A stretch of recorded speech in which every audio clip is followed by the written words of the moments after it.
Ya sahabat wisatawan, ayo kita lihat sumur terdalam. Main kamera kan?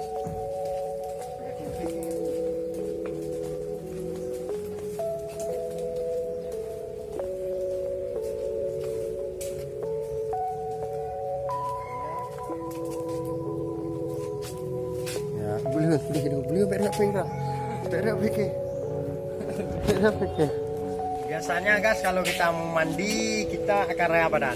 Jadi kita nggak perlu ke tempat fitness untuk raya badan. Cerung iya no, orang ada cerung tinggal di mana-mana. Menyajak pesta dia tabi telat, bagus telat. Iya nak tutup. Raya badan tu.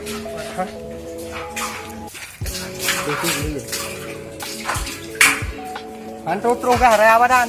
Mesti nak tanding mula poh limang ni, poh enam dia main babak keluar dia main. Bahkan karena mano trip, maka jika mau jadi mano itu karena iya trip tak terus. Iya leh kan lagi iya keluar madu.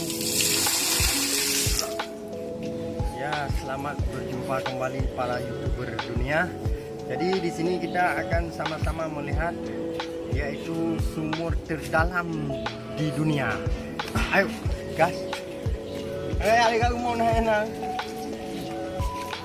Biasanya gas wate kita nyo ya tiap lima handru terus ya lo.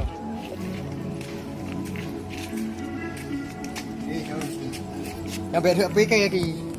Contoh ya, saya akan mengambil air. Ini biasanya setengah hari baru sampai. Nah kan?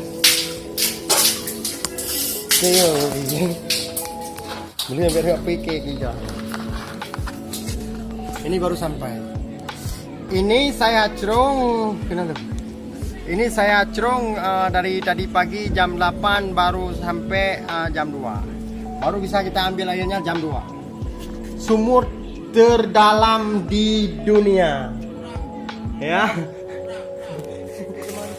Ya, kita akan lihat. Ya. Iya, jelas sekali. Tadi jam 8 pagi tiap 5, jam 2 sore baru terus. Ya kan, setengah hari.